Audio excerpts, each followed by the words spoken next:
Olá, eu sou a Cristina, você está no Relivrando e hoje eu vim conversar com vocês sobre este livro aqui, que eu li em inglês, mas eu vou deixar aqui a capa para vocês verem em português, que é O Vulto das Torres e que tem como subtítulo Al-Qaeda e o Caminho para o 11 de setembro. Ele foi escrito por este escritor e jornalista norte-americano, o Lawrence Wright. Tem uma minissérie que eu infelizmente não consegui assistir, porque aqui nos Estados Unidos passa por este canal aqui, que é o Hulu, e eu não assino o Hulu, então ainda não consegui assistir, mas pretendo assistir. E esse livro aqui fez o Lawrence Wright ficar bastante famoso, e agora a gente vai descobrir por quê.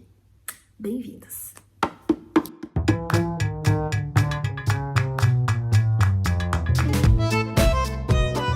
Eu já vou começar falando duas coisas sobre esse livro aqui. Primeiro, que eu adorei, porque eu pude conhecer, através dessa pesquisa profunda que o Lawrence Wright fez sobre a Al-Qaeda e os princípios, né? O que veio antes, o que deflagrou essas ideias para que essas pessoas, né, comandadas pelo Bin Laden, tivessem essa ideia, né, de bombardear alguns pontos-chave num país como os Estados Unidos. Agora, o segundo é sobre esse livro físico aqui, gente, que é uma tristeza. Eu acho até que esse livro merecia uma edição melhor. Olha só, eu comecei a ler e olha só o que foi acontecendo. Vou mostrar para vocês. Me saiu um caderno na mão. Aí eu fui lendo um pouco mais, me saiu o segundo caderno na mão. E aí eu fui lendo e me saiu o terceiro. E olha, o quarto, quer dizer, o livro foi desmantelando, tá? Então, assim, infelizmente, a encadernação é péssima, né? A colagem que foi feita aqui, em vez de ser costurado, é colado aqui na espinha do livro, mal e porcamente, tá? Então, eu acho que esse livro aqui merecia uma edição muito melhor. Eu espero que a edição do Brasil seja melhor. Eu tenho certeza que é, porque sempre é, né? Os livros do Brasil, como eu sempre falo, são pequenas joias, tá? E do que trata este livro aqui? A última coisa que ele vai falar, e aliás muito pouco, é sobre o atentado em si. Ele não vai se preocupar em descrever o atentado, mesmo porque há vários livros que falam sobre isso, matérias de jornal, o que você quiser procurar na internet, você vai encontrar sobre o atentado em si. O que ele faz aqui é contar toda a história, até culminar com um grupo de homens numa caverna no Afeganistão nos anos 1990, que se juntou com base no modelo dos jovens jihadistas egípcios, e esses jovens começaram um treinamento comandados pelo Bin Laden e por um outro homem aqui, que eu preciso ler o nome dele, porque eu não vou me lembrar, que é o Ayman al-Zawahiri, que inclusive hoje ainda está vivo e ainda hoje comanda a Al-Qaeda. Ele era o segundo homem da Al-Qaeda na época. E como é que esses jovens, né, esses homens todos se juntaram e estabeleceram três objetivos principais, que foi estabelecer o governo de Deus na Terra. O segundo, alcançar o martírio pela causa de Deus. E o terceiro era purificar o Islã da depravação ocidental. E aí eles definiram também quem eram os inimigos do Islã, que eram os heréticos, os xiitas, a América e Israel.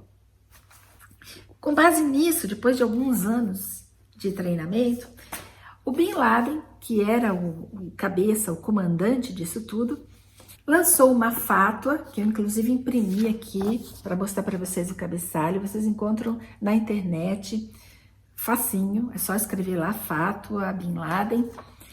Ela foi lançada em 1996 e diz o seguinte: é uma declaração de guerra contra os Estados Unidos. Uma fátua seria uma promulgação, né, uma legislação em cima de uma lei muçulmana, promulgando, né, alguma coisa em nome da comunidade islâmica a partir de uma autoridade que o Bin Laden, aqui no caso, se outorgou, né, uma autoridade religiosa e política, porque no Islã não há essa separação entre a política e a religião, tá? Bom, essa fatwa foi promulgada então em 1996 e as pessoas não levaram muito a sério, tá? Mas o grupo era sério e a gente viu depois que era mesmo, porque eles bombardearam, né, os Estados Unidos com base nessas ideias que eu falei aqui para vocês. Era um grupo sunita. Vocês, não sei se vocês conhecem como funciona o Islã. O Islã tem 85% dos seus seguidores sunitas e a minoria de 15% que é xiita. Então, a minoria mais concentrada de xiitas que a gente conhece, já ouvi falar, é no Irã. Então, toda a comunidade sunita de muçulmanos não só não reconhece os xiitas, como combatem também, né? Bom, e como que surgiu essa ideia, gente? Porque tanto no Alcorão, que é o livro sagrado dos muçulmanos, quanto nos hadis, que são um conjunto de ditos e feitos do profeta, que estão registrados, né, em livros, tanto em um como em outro, o suicídio, né, no Islã é proibido, simplesmente é proibido, está lá textualmente, né? Então, como é que surgiu essa ideia de mártires, né, de homens-bomba se suicidando, né, em nome do Islã? E aí que ele começa a contar toda a história nesse livro aqui, desde o início do século XX, com uma pessoa que chamava Sayyid Qutb. Esse primeiro capítulo ele dedica todinho ao Qutb e ele chama de o Mártir, porque o Qutb é considerado o pai do islamismo fundamentalista no século XX. O Qutb, em 1948, veio para os Estados Unidos. O objetivo dele era conhecer esse ocidente cristão em decadência, que estava influenciando negativamente o Islã. Ele era egípcio, ele veio para os Estados Unidos, ele passou por Washington, mas aí ele foi para o Colorado e estudou no Colorado durante 2 anos, então ele pôde conhecer exatamente como funcionava o ensino, a educação, né, a sociedade norte-americana durante 2 anos. E é claro que ele tinha uma visão bastante deturpada das coisas, inclusive porque para ele capitalismo e marxismo, cristianismo e judaísmo, fascismo e democracia, ele colocava tudo dentro do mesmo saco e dizia que isso fazia parte da sociedade decadente ocidental cristã. Ele voltou para o Egito com essas ideias bastante radicais na cabeça e começou a escrever. Os seus escritos começaram a fazer, né, eco. Ele se afiliou à Irmandade Muçulmana, os Muslim Brothers, e foi preso pelo governo egípcio, que na época era o presidente Nasser, Gamal Nasser, e ele foi considerado subversivo, as ideias dele foram subversivas contra o Estado egípcio, e em 1966 ele foi condenado e executado, ele morreu, tá? Só que as suas ideias permaneceram. Então essas ideias radicais, essa visão radical que ele tinha do Ocidente, ele deixou tudo por escrito. Essas ideias influenciaram esses Muslim Brothers e outras sociedades que saíram do Egito e foram para outros lugares, né, outros países e outras comunidades muçulmanas, levando essas ideias, a ideia, né, e a necessidade de que o Islã precisava ser limpo, né, dessa subversão ocidental, ainda que pela força. A partir daí, o autor vai desenrolando várias ideias, né? Inclusive explicando como foi que se formou a Arábia Saudita, que na época do pai do Bin Laden, na época que o pai do Bin Laden era muito jovem, né, ele era um construtor semi-analfabeto, que não era muito religioso, inclusive, mas que com o descobrimento do petróleo na Arábia Saudita e com o dinheiro começando a jorrar, né, junto do petróleo, o rei da Arábia Saudita acabou fazendo amizade e contratando o pai do Bin Laden como construtor, né, e dando a ele obras importantes, como estradas, castelos, prédios, inclusive mesquitas, né, para o desenvolvimento da Arábia Saudita, que na época, né, antes do petróleo, era só um deserto com várias tribos espalhadas, né, pelo país. Então, este crescimento, esse desenvolvimento trouxe muito dinheiro para o pai do Bin Laden, que ficou multimilionário. E uma curiosidade é que ele teve 22 esposas e 56 filhos ao longo de toda a sua vida. E o Bin Laden, né, o Osama Bin Laden, era apenas um deles, tá? Bom, ele ficou multimilionário e quando ele morreu, a parte da fortuna dele foi dividida entre esses filhos que já eram emancipados. E o Bin Laden, então, pegou uma parte desse dinheiro e casou. Ele, na verdade, casou com 5 mulheres. Eu não lembro quantos filhos ele teve, mas ele casou com 5 mulheres e para todos os lugares que ele ia, ele levava essas mulheres. E em um dado momento, ele tentou trabalhar nas empresas da família, tentou fazer parte daquele conglomerado Bin Laden, mas ele não se encaixava de maneira nenhuma. Aí ele resolveu ir para o Afeganistão, lutar contra os soviéticos que estavam invadindo o Afeganistão na época.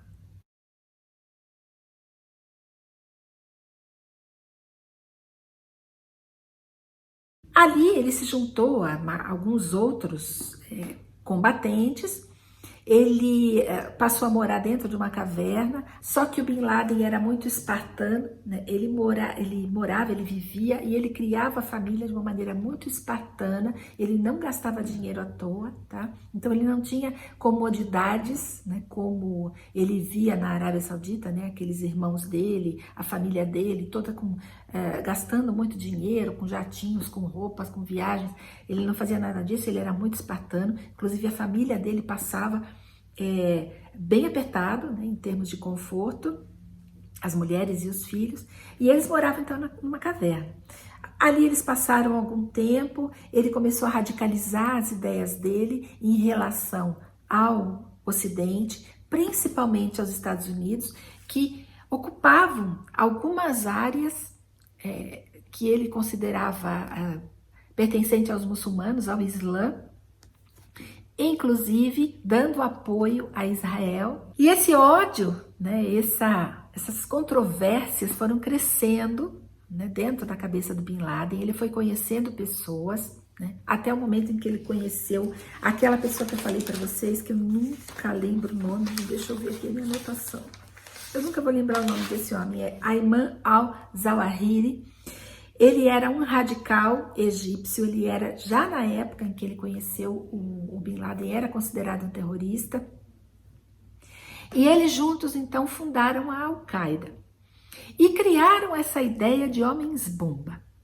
E como eu falei para vocês, essa ideia de suicídio é proibida no Islã, né? Mas o Bin Laden foi montando, criando um mundo ao redor dele, né, uma comunidade ao redor dele, que foi ficando cada vez mais radical. Ali do Afeganistão, ele acabou indo para o Sudão, e no Sudão ele ajudou financeiramente o presidente do Sudão, que era um ditador na época, também não me lembro o nome, a combater os cristãos, né, que estavam lutando contra os muçulmanos ali dentro do Sudão. Ele ficou um tempo, depois ele teve que sair, não foi aceito de volta na Arábia Saudita, ninguém queria ele lá, e aí ele voltou para o Afeganistão. E foi ali que ele realmente, junto desses Zawahiri, radicalizou as ideias, né?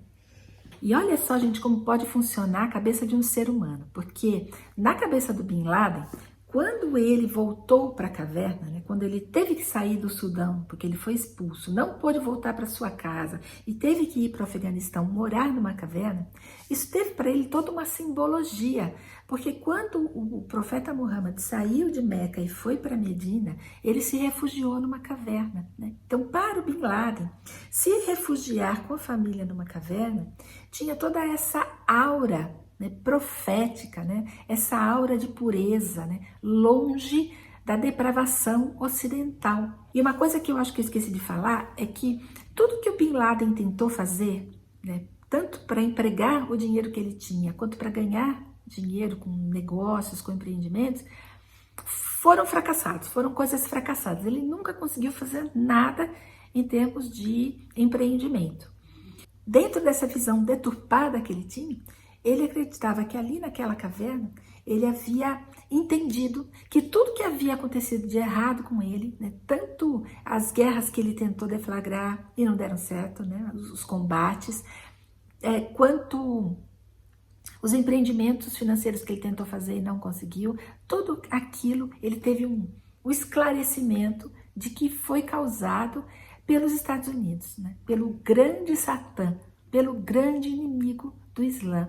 E foi por isso que em 1996 ele resolve declarar guerra aos Estados Unidos. E não foi uma guerra pessoal, né? Foi uma guerra daquela comunidade que ele havia criado ali, que ele e o Zawahiri chamaram de Al-Qaeda e que tinha como constituição jovens, né? Que por sua vez, não eram jovens ignorantes, muito pelo contrário, eram jovens que haviam estudado na Europa, em universidades da Europa, principalmente na Alemanha, e eram homens também que haviam vindo para os Estados Unidos e que conheciam muito bem como funcionava a sociedade aqui, porque eles estudaram, alguns cresceram aqui, casaram com mulheres norte-americanas, tinham cidadania, né? Foram inclusive para o exército, eles conheciam o exército dos Estados Unidos de dentro para fora. Então, essas pessoas que constituíam a Al-Qaeda conheciam o que eles odiavam. Apesar da visão poder ser deturpada, eles sabiam o que eles odiavam. E eles sabiam o que eles queriam combater.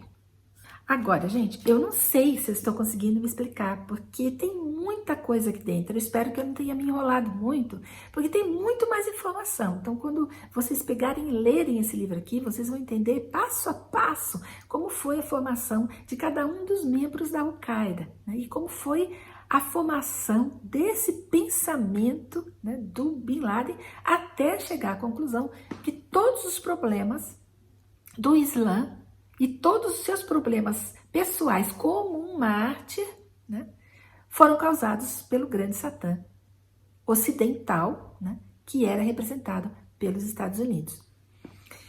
Mas esse livro não para aí, ele fala também sobre o que estava acontecendo dentro dos Estados Unidos, que na época tinha o FBI e o CIA, que sabiam muito pouco sobre o que era esse terrorismo, né? O mundo todo sabia muito pouco, né? Haviam alguns acontecimentos na África, na Ásia, né? Paquistão, Índia, algumas coisas acontecendo muito remotamente, assim, nas bordas aí da Europa, mas eles não sabiam muito bem o que era o que eram essas pessoas e como essas pessoas pensavam, tá?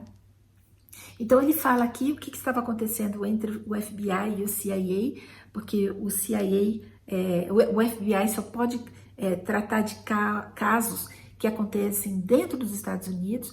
Tudo que acontece fora dos Estados Unidos, relacionado aos Estados Unidos, tem que ser cuidado pelo CIA. E essas duas instituições na época, eu não sei como é que está hoje, mas ele descreve aqui, duas instituições que não se conversavam, que aliás eram rivais, né? E esse foi um dos motivos pelos quais, apesar do CIA e do FBI já terem uma ideia e começarem a conhecer alguns membros, saber de algumas infiltrações, inclusive de pilotos, dos pilotos que pilotaram os aviões que derrubaram as Torres Gêmeas, eles conheciam os pilotos, sabiam que eles tinham ideias subversivas, sabiam que eles talvez fossem infiltrados, né? Tanto o FBI quanto o CIA, mas eles não se conversavam. Então esse foi um grande problema que aconteceu na época, né? Essa falta de união, inclusive, entre as polícias interna e externa dos Estados Unidos. Claro que a gente não pode culpar a vítima, né? Nesse caso, né? O povo norte-americano e as polícias. mas ele também não fala de negligência. Ele dá alguns indícios aqui de falta de comunicação, de falta de competência, né? E de egos, né? Muitos e muitos egos envolvidos na história. Então vejam bem, essa ideia dos homens bomba, né, dos suicidas, não é uma ideia comum no Islã, né? Não é aceita pela comunidade muçulmana como um todo, ela só é aceita por alguns radicais que têm a mesma formação, né, a partir das ideias do Qutb. Claro que existe um Islã fundamentalista antes do século XX, né? O Qutb não tirou isso do nada, mas esses radicais no século XX, né, foram se desenvolvendo a partir dessa ideia de que você morrer pelo Islã torna você um mártir, né?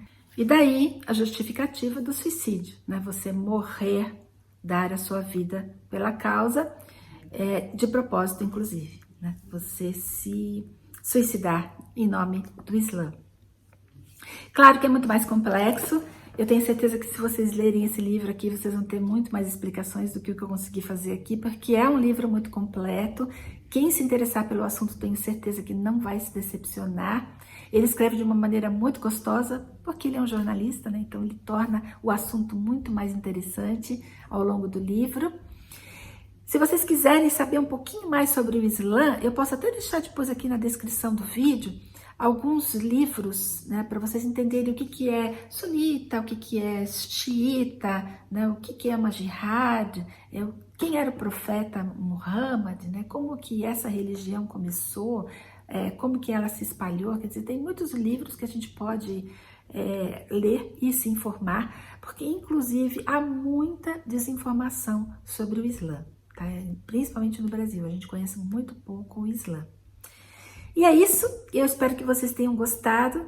Se vocês adquirirem esse livro ou qualquer outro livro que eu vou deixar aqui na descrição para vocês poderem adquirir pelo link do canal, vocês estarão ajudando. E desde já eu agradeço. E se vocês não são inscritos no canal, por favor, inscrevam-se. Se vocês gostaram desse vídeo, deem um joinha, porque isso ajuda muito a divulgar o canal. E uma excelente semana para vocês.